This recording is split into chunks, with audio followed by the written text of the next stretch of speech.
Welcome back to another explainer. Let's just jump right in. Today, we're putting on our sterile gloves to dissect the wonderfully, predictably tragic Faustbach Übermensch. We're going to run a full clinical autopsy on a Gothic soul suffering from a terminal case of resentment. Look, this isn't just your standard monster story. It's a massive psychological dive into the absolute dread of personal growth. I mean, notice how beautifully bleak this reality is. Our subject here isn't making some pedestrian run-of-the-mill demonic pact. Oh no. Instead, he's plunging headfirst into a completely self-inflicted spiritual coma. We're wandering down the soot-stained corridors of the sovereign absurd here, tracking a spirit's descent into a permanent stasis that is fueled entirely by its own bitterness. So, Act 1, the pathology of resentment. Let's start this autopsy by diagnosing the initial infection that rots out the Gothic soul, right? It's that pathetic compulsion to control what absolutely cannot be tamed. The Faustbach Übermensch is defined as this shadow creature, a dark refraction of potential born from the residual echoes of ancient myths like the dragon deer and the rotting malice of the serpent Nidhogg. It's a textbook case of the tragedy of the unowned. Sickeningly envious of the hero Sigurd who, danced freely with the infinite light of becoming, our subject chose to possess the light rather than just join in on it. Driven by this severe sickness of the will, the creature literally leaps through the silver-backed glass to manifest as the sentinel of resentment. And he basically steps onto a lonely throne, congratulating himself on what he thinks is a cynical intellectual salvage mission. But his whole goal? To capture and kill the reflection's fluid life. It's that classic toxic mindset. If I can't be the light, I'm gonna freeze the light so no one else gets to enjoy it either. And this perfectly highlights one of the core psychological motifs of Gothic literature, the concept of leaden imagery. In this Gothic framework, lead isn't just a heavy metal. It's the ultimate symptom of internal resentment. It acts as a necrotic, metallic anchor against the fluid evolution of the soul. Our sentinel takes the shimmering gold of a living story and forcefully transmutes it backward, straight into the suffocating lead of mortality. Moving into Act 2, Architect of the Frozen Pulse. Going deeper into the pathology, we see how this underlying disease mutates the soul into these distinct archetypes that are just desperate to mandate a dead, static order. Having built his dominion of lead and shadow, our patient maps perfectly to the parable of the corrupted architect. He looks at the hero's celebration of life and reckless freedom as a childish fever, a sickness to be cured. Terrified of what he actually calls the rot of constant change, he invokes the breath of the void. This is a freezing, ionized gale used to siphon away all the warmth of ambition and basically freeze the hero's atoms into eternal obedience.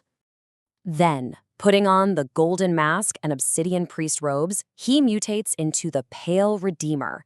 He goes around whispering the Pharisees' paradox to weary travelers, totally tricking them into believing that the crushing weight of past values is actually protective armor. He's selling them a gilded cage of absolute safety.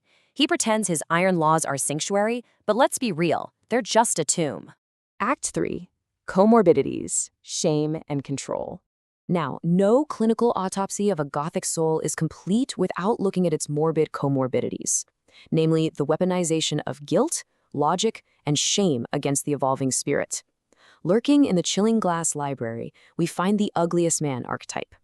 This pitiable figure is driven by just unbearable self-loathing and the crushing weight of murdering God. Desperate to escape the constant, pitying gaze of the divine witness, he becomes the literal spirit of gravity at its terminal density, violently pulling soaring thoughts right back down into the mud of the herd. We can actually map out a really morbid pantheon of internal gods here. You've got the Pale Inquisitor, the Knight of Memory, demanding perfect stillness at the Iron Bridge using silver gilt. Then there's the Last Thinker, the Knight of Reason, who curates extinction by bottling living potential into a sterile ledger of nothingness. Or take the Tarantula Preacher, enforcing the uncanny law of the Predator. Every single one of these internal gods uses its specialized weapon to enforce the necrotic morality of the Iron Threshold. They are all, at their core, architects of stasis. Deep within the uncanny wood, right alongside that Tarantula Preacher, stands the Obsidian Doctor. This guy is a priest wearing a plague doctor's leather mask, and he's infused by the crow with deeply cynical knowledge. He uses static control to weave this giant spider's web of resentment, functioning as a second Faustbach archetype, and his only goal is to trap absolutely anyone attempting to grow. Act 4, Hoarding Infinite Potential. And that brings us to the terminal state of our clinical subject, the absolute delusion that the infinite can somehow be possessed and hoarded. The crucial concept to grasp here is spiritual entropy. This is the inevitable collapse of a soul that denies light its natural ability to shift and shine. From a scholarly critic standpoint, it's terribly, even comically, ironic. By attempting to capture the brilliance of the stars within finite, rigid boundaries, the corrupted architect is literally guaranteeing his own destruction. The mechanics of this collapse are super methodical. First, you capture the fluid light of living potential. Second, you can find it inside dead, leaden boxes. Third, you deny the light its fundamental nature to move and grow. And finally, you suffer total systemic entropy.